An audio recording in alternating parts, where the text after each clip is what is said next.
Bismillahirrahmanirrahim. Assalamualaikum warahmatullahi wabarakatuh. Perkenalkan, nama saya Lulu Maulida.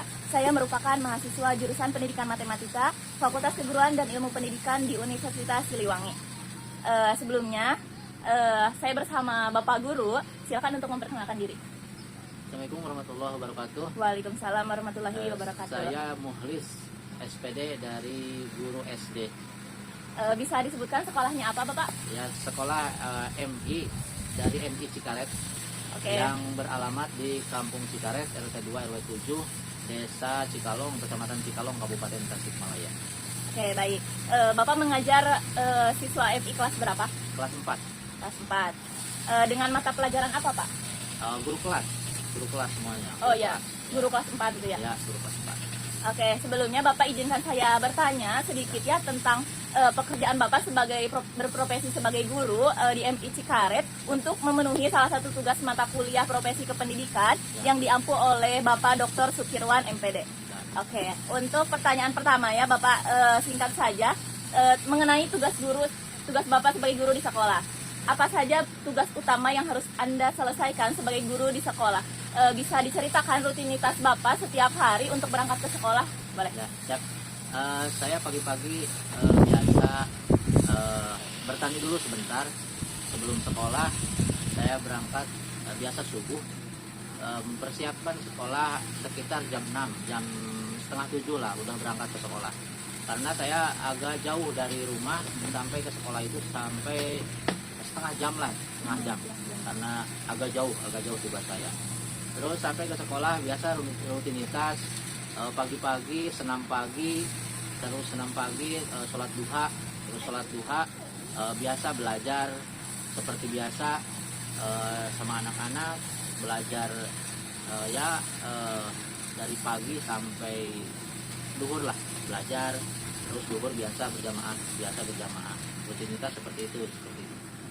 Oke, berarti Bapak terlibat dalam membimbing anak-anak seperti itu ya? Iya, membimbing anak ya. Kebetulan saya di sekolah sebagai BK juga. Oh, gitu. Sebagai BK juga. Jadi anak-anak biasa seperti biasa ya sama saya gitu.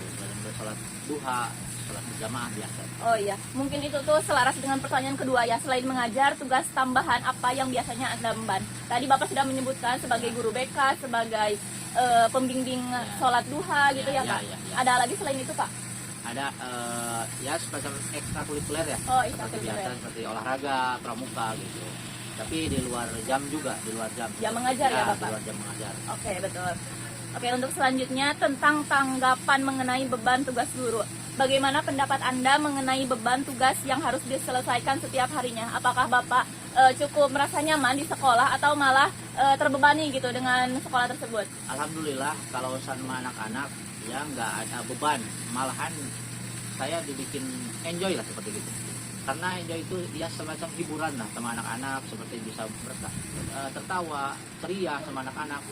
Beda sama di rumah, sama di luar beda gitu, sama di luar. Kalau di luar kan nggak ceria gitu. Kalau sama mengajar, tapi sekarang guru itu banyak bebannya gitu. Sekarang itu yang bikin gak nyaman di guru itu sekarang banyak beban. Contohnya beban aplikasi, absen aplikasi lah, terus segala macam sama aplikasi gitu. Nah itu beban guru itu, beban guru. Tapi kalau beban mengajar ya sangat enjoy. Terus kalau dibilang beban itu gitu, semacam aplikasi, segala macam lah aplikasi ada gitu di sekolah. Padahal mah kalau guru mah ya mengajar gitu, administrasi sewajarnya kayak gitu. Kelemahannya itu kalau masalah itu. Kadang-kadang sampai administrasi aplikasi sampai malam gitu. Iya, tapi kalau mengajar mah aduh sangat enjoy, malah kalau nggak ke sekolah ya nggak enjoy gitu. Ya, masa ada yang kurang ya Pak? Iya. Ya, itu terkait beban yang Bapak alami mungkin sangat terbebani juga ya bapak-bapak atau ibu-ibu yang sudah lanjut usia mengajarnya ya. Makanya kalau orang tua, kalau bapak-bapak sudah lansia, numpuknya di kita gitu. Yang betul, bisa IT atau bisa, kalau ada aplikasi yang rumit makanya ke yang muda-muda gitu. Betul. Ya, yang muda-muda yang mengerti IT gitu. Mungkin itu hambatannya ya Pak, dan bebannya. Iya, bebannya itu gitu, beban. Makanya kalau banyak beban itu malah ke ngajar kurang gitu. Masalahnya banyak beban. Gitu. Ya. Oke, yang selanjutnya, apakah menurut Anda beban tugas tersebut terlalu berat atau cukup seimbang? Maksud seimbangnya? Maksudnya tuh kayak gini Pak, kan eh, beban-beban dari aplikasi yang harus Bapak selesaikan, administrasi yang lainnya itu, apakah itu tuh sangat berat untuk dijalani atau seimbang gitu biasa saja? Ya, ya. Masalah itu kembali ke kita.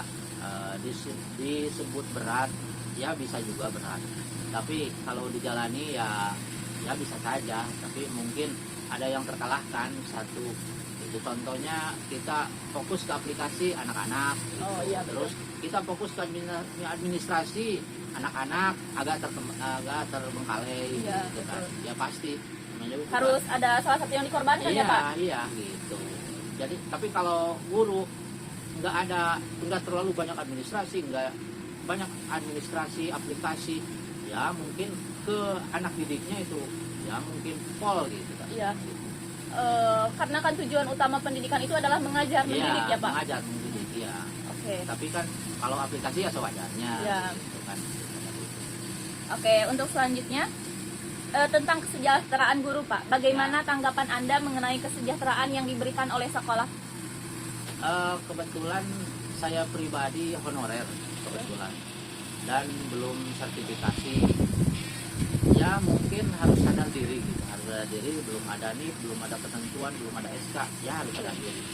Tapi kalau dibilang nggak adil, ya nggak adil gitu. Masalahnya kita nggak sebanding sama yang PNS gitu, nggak sebanding jauh. Kita kan sekolah juga kasihan juga kalau kita dikasih honor gede, ya kasihan juga ke sekolah. Iya, betul.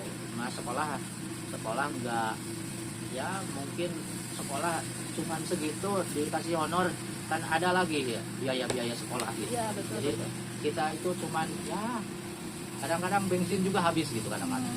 Ya. Kadang-kadang dihitung-hitung bensin juga habis kalau setiap hari gitu, rutinitas seperti itu kadang-kadang. Makanya kita ke bertani dulu sebelum sekolah gitu, bertani dulu supaya anak istri bisa makan lah, bisa Ya, makan, betul. bisa ya kehidupan sehari-hari bisa lah gitu. Ya. Makanya sebelum sekolah habis subuh bertani dulu, baru ke sekolah jam 6 siap-siap.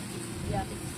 Mungkin itu ya Pak yang disebut guru sebagai apa ya, tanpa tanda jasa gitu ya Pak? Iya. Sangat terasa sekali oleh Bapak ya? Sangat-sangat, Oh, sangat-sangat. Tanpa tanda jasa itu sangat-sangat. Makanya apalagi di Kemendag itu ada moto ilas beramal. Ya, aduh. Tapi agak menyakitkan juga. Betul. Anak istri gimana gitu kalau kita enggak sama-sama bertani gitu. Ya, sama-sama mencari Iya. usaha yang lain ya Pak? Ya gitu ya. Oke, mungkin menurut Bapak kesejahteraan yang diperoleh sudah cukup atau tidak? Jika belum, apa yang sebaiknya ditingkatkan gitu Pak? Sekarang namanya juga manusia, nggak ada puasnya gitu. Iya, betul. Tapi kan minimal kita ya bisa cukup lah buat keluarga gitu, biasa cukup, bisa untuk makan, ya sejahtera, jauh kesejahtera jauh, ya mungkin cukup lah gitu. Ya. Tapi kita waduh.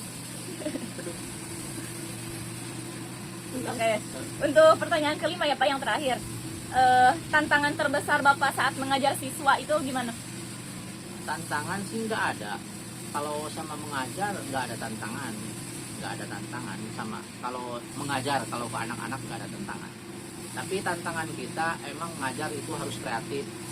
Semacam kita kan dituntut sekarang kurikulum merdeka, kurikulum sekarang kan, bukan merdeka, kurikulum Kurtilas. enggak. Sekarang kan berbasis teknologi. Ya. Teknologi. Nah tantangan kita mungkin harus menyediakan semacam media-media gitu, media-media semacam infocus, laptop, apalagi kalau ya mempersiapkan anak-anak, buat anak-anak semacam malam gitu, mempersiapkan anak-anak untuk videonya, untuk pembelajarannya, supaya kita bisa ditampilkan pagi-pagi sama anak-anak. Tapi ya susah, apalagi disebut alat-alatnya gitu, fasilitasnya agak kurang mendukung, seperti itulah. Ya Pak, mungkin sekarang ya udah ada kurikulum merdeka nih di Indonesia. Apakah di sekolah sudah diterapkan Pak? Sudah, tapi belum semuanya itu, belum semuanya. Baru beberapa kelas. Kendalanya apa itu Pak? Ya, kendalanya Fasilitas? itu fasilitasnya. Fasilitas. Sama negara harus dituntut seperti itu, tapi fasilitasnya nggak dilengkapi. Belum memadai ya, Pak? Belum memadai. Yang namanya harus kalau saya dikasih program tapi nggak ada alatnya kan percuma. Iya betul. Percuma. Mungkin ini terkait pemerataan pendidikan di Indonesia juga masih belum merata seperti itu ya Pak? Iya, sangat tidak, terutama di daerah Cikalong lah. Daerah Cikalong kan sinyal agak kurang, terus fasilitas kurang dilengkapi gitu sama negara. Mungkin di kota-kota udah gitu, tapi kan di pelosok seperti saya gitu kan di sini kan susah gitu, susah. Oke, baik. Terima kasih ya Pak untuk pertanyaan terakhir nih Pak. Bagaimana cara Bapak menjaga semangat dalam belajar, mengajar maksudnya? Intinya cintailah anak-anak gitu.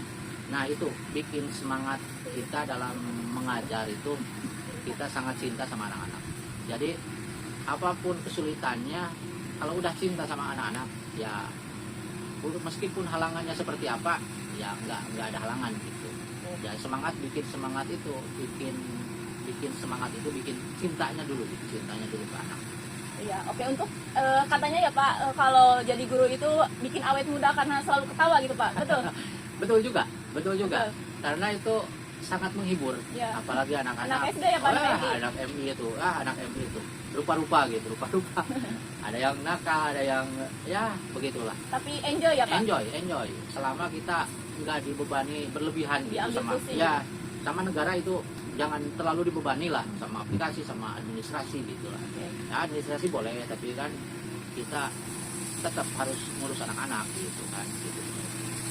Oke, baik, sudah cukup Pak. Ya. Mungkin pertanyaannya dan wawancaranya cukup sekian ya Bapak. Pak. Terima kasih Ya, atas pendapat Bapak, jawaban Bapak untuk tugas saya kali ini. Ya. Semoga bisa bermanfaat ya bagi Amin, saya amin, sendiri amin. dan Bapak juga sebagai guru kelas di MI Cikaret. Ya. Oke, baik, mungkin cukup sekian. Terima kasih. Wassalamualaikum warahmatullahi wabarakatuh. Waalaikumsalam warahmatullahi wabarakatuh.